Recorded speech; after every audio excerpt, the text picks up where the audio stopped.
Greetings! I'm Willow, and I followed the family tradition of making my own path. Things can get a little crazy. I'm an artist with a great passion for nature. And now I'm also the owner of my very own cozy art studio. I travel to replenish my artistic soul and to share my experience with others. Join me to ignite your artistic self, get inspired, and see daily life and create with me at Wilhelmina Art Studio. With a little help, we make it all happen, one paintbrush stroke at a time. So I'm going to get started on a new Lino block print for my all occasion cards that I like to do every year. So every year I like to do a new print, and so this year I'm going to do a textile that has like a William Morris kind of feel to it. What you're going to need to do a Lino block print is you're going to need a sketch, and you're also going to need a Lino block, and I really like this works really well, super easy to cut into, and it's the pink one. Those are my favorite. And so once you have that, then with your sketch you're going to go ahead and just draw it out like you normally would. And then what you're going to do is you need some tracing paper. So get some of that tracing paper and you are going to trace your design out. I decided to do. And then what I'm going to do is take my tracing paper right over the top, and I'm going to use a graphite pencil, and I'm going to trace over the top of it really aggressively, because what we're going to do is we need to have the mirror image on our block here.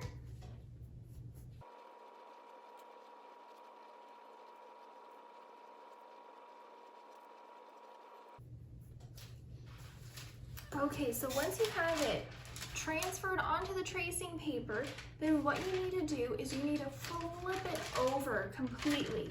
And I already have a design on this side, but I don't want to waste this block, so you can actually flip it over. They're nice and thick, the pink rubber. So then what you're going to do is you're going to flip it over, and you can just do the design on that side, and then you have two on one block here. And this is a 4x6 size, and it works perfect for cards. And so what I'm going to do on the back side of it, I'm just going to flip over my traced floral William Morris design, and I'm just going to go ahead and place this on the block. And I'm just going to press down really hard and just smooth it out, because we want to transfer that design in the mirror image of it. Because that way, then when we print on top of it with the paper, we flip it over, it will be the right side. And just do a little peek on the corner before lifting the whole thing. Oh, great. It's really transferring nicely. I'm just going to push a little bit extra hard on the edges.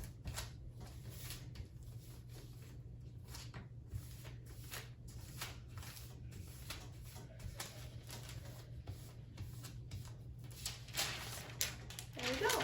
It's a little light on the bottom, but you can see it pretty clearly. So now we have this really nice, bold design. I always think it's better that your design is bigger rather than smaller, because we're gonna have to go into this with a carver. Okay, so this is also Speedball, and you can see there's all these different size shapes that are inside of the handle. So you just unscrew that. They're just tucked away there, really nice, nifty storage. And then you have all these different blades that you can insert into your little nib here. And so then you just do righty-tighty, lefty-loosey to unscrew that and change out your blades. And it's always a good idea to have a little extra bit of this off to the side to just try out and do little samples with all the blades, because that's the best way to learn with these different nibs that are on here, is just trial and error. So there's some that are V's, so they're going to cut deeper, some that are U's that are just going to really kind of dip in there and just kind of flush out an area really quickly. Some areas have a blade, just a straight edge, so then you can cut it in really nice and straight, and then you can take your U shape right next to it, and then of course there's that little detail V shape that really cuts deep and very fine lines. So you want to use those for areas maybe like if you were doing something super detailed, like if you're doing hair or feathers or fur or something like that.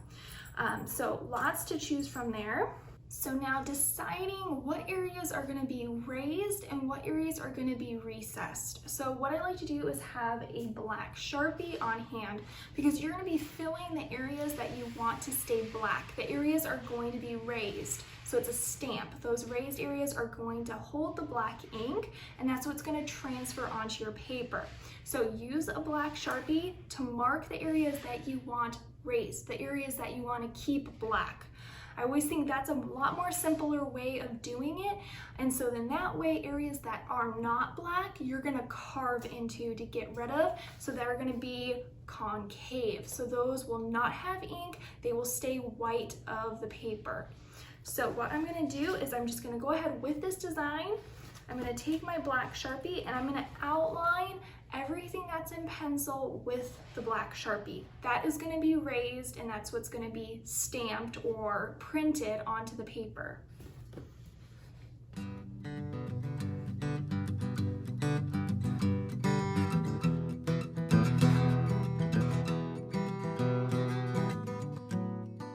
Okay, so here is my design with the black Sharpie outline. So all the black areas are going to be raised, all the white areas are going to be cut away. And so those cut away areas though are going to have texture on them. I don't want them to be completely white. So if I want it to stay nice and pure and white, those areas, then I'm gonna have to shave it down really far, so then there's a really drastic notch down, so no ink rests on those areas. I'm gonna want some texture though on the leaf and on the petals, and so that is achieved with the different variations of your blade that you put in, and also having some areas a little bit higher, the grooves, and then some areas a little lower. That will create some texture on there. So I definitely want that on the flower itself. And then maybe the area that is behind here, that's going to be very, very white, because I like to print on paper that has watercolor or lots of colors. So I want that to be very clear and apparent on the print. So very, very clean in the background, but then texture in the main subject matter here. Okay, so now we're gonna start carving into our block. So what we need to do is we need to make sure that we have our carver right here, and I like to start off with the V shape, right? That's a big V shape. So I really like this one just to kind of get started cutting into our shapes. And so what we're going to do is we're going to cut into the areas that are blank. So all these areas that are blank, those are going to have a texture inside of them. The areas that are in the background, that is also going to be negative space, so that has to be taken away. Just as a reminder, we're not going to go into the black. Okay, the black has to stay there.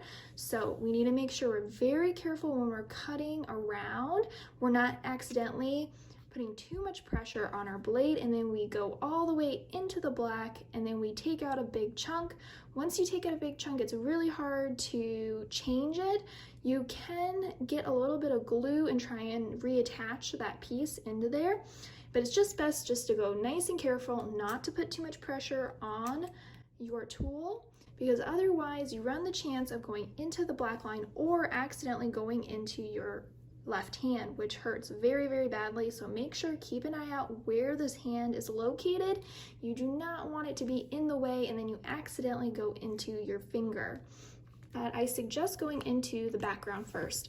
That way then you can just really get used to using your tool. Have a medium pressure on it.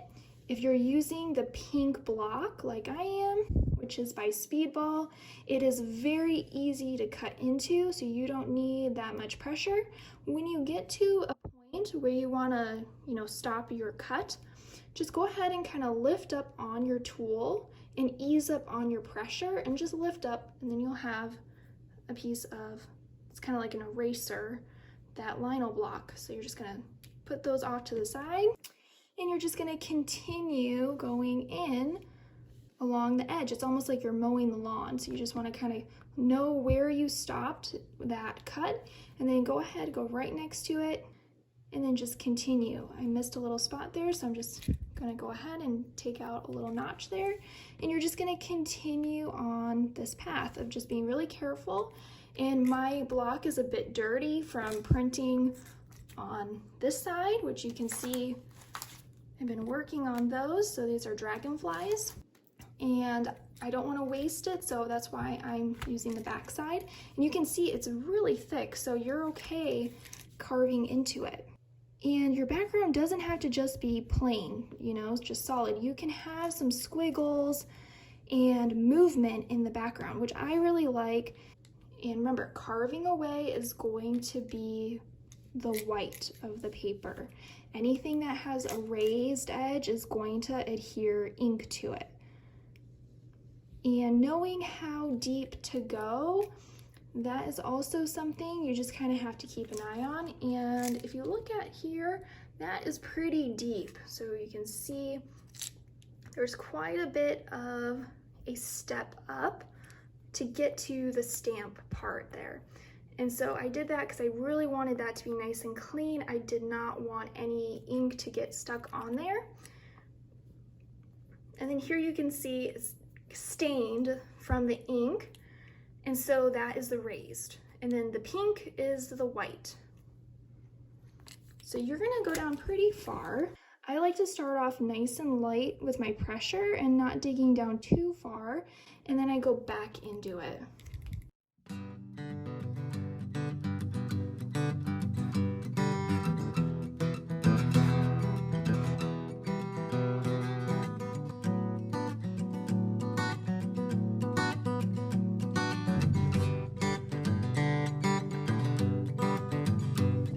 You're off to shake the beast that has taken little pieces of you. Pieces of you.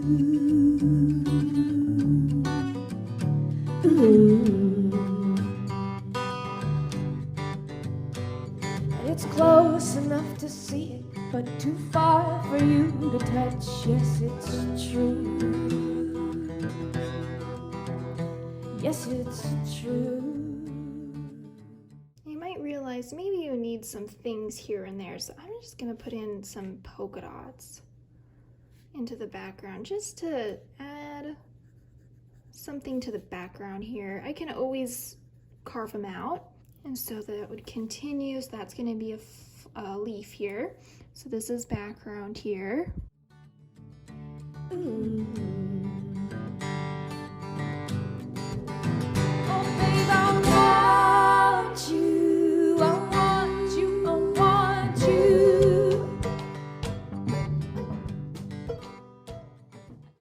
Don't panic if you accidentally go into your black line. You'll have to just make some adjustments in your design. So sometimes those accidents can sometimes be beneficial because it changes your design and makes you think in a new way. So just don't get hard on yourself if you're do a little oopsies.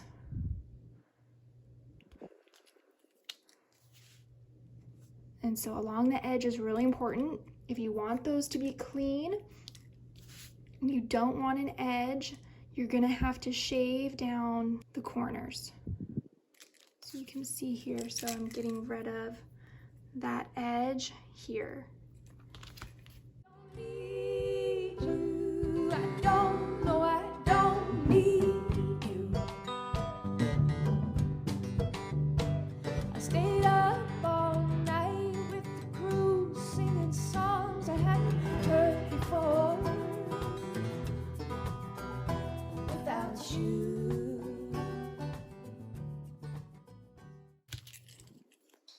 There we go. So then you're just going to continue all into the background, being really careful, and then we'll go into the details. All right, so I have carved into the background all in here, and you can see how deep I've carved. And so I've gone in, really cleaned up the edges there.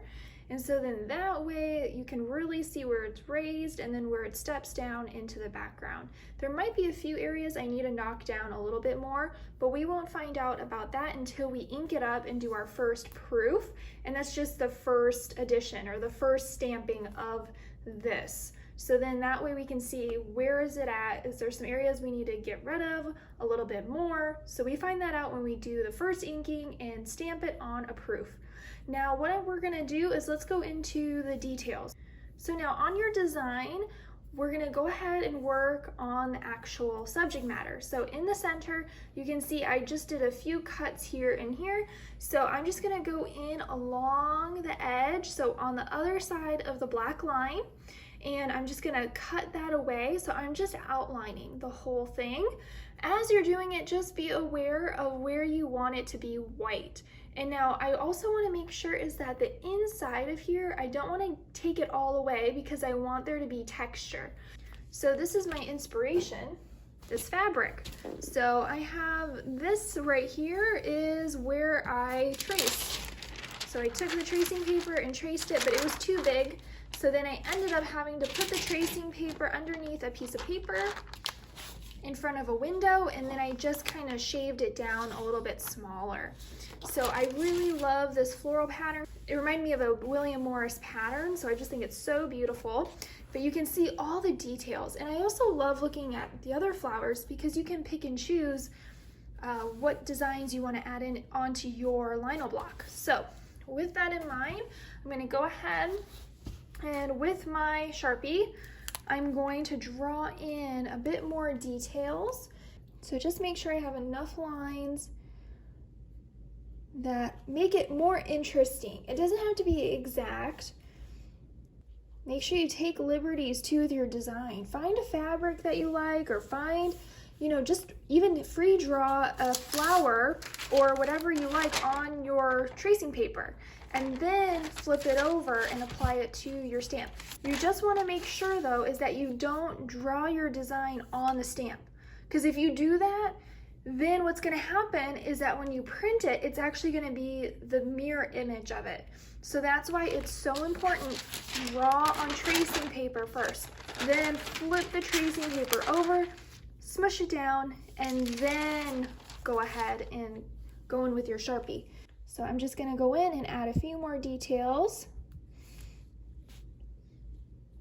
And the more graphic, the better when you're doing lino block, especially if you're just starting out. And make sure too, feel free to color areas in thicker that you want to keep. I think that's good for now. So I'm just gonna go ahead, and I have the V shape. And so I'm just gonna go in and carefully start notching out the areas I want to stay white. Yes, it's true. And you might notice too, is as you're carving, you might realize, you know what, I kind of like the way this is going, and maybe I do want a raised edge there that the ink picks up on. Keep it, because when you do the first inking, you do the proof, then you will see it and you can easily take it away if you don't like it. But when you take it out, it's gone.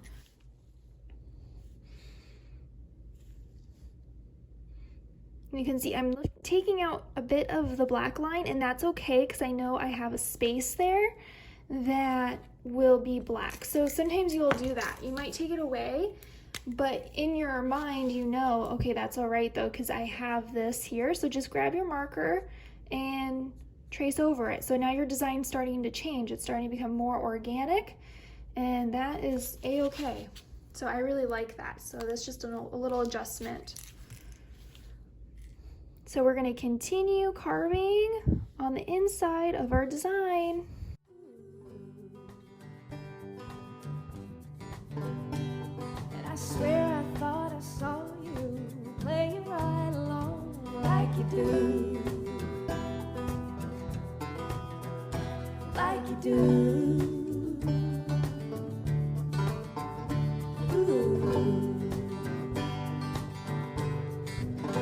It made me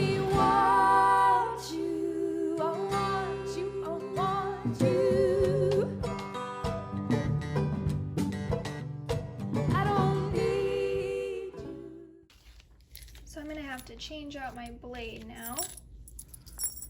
And I'm gonna go in with a really tiny one. So it's just like this little V shape there. So righty tighty, lefty loosey.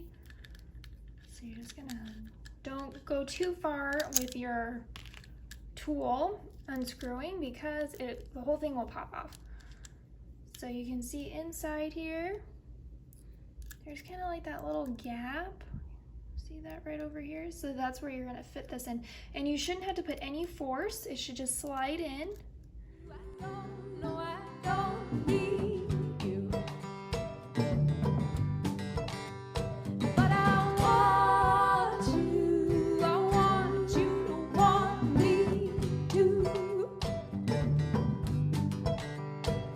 and I need you to not need me too.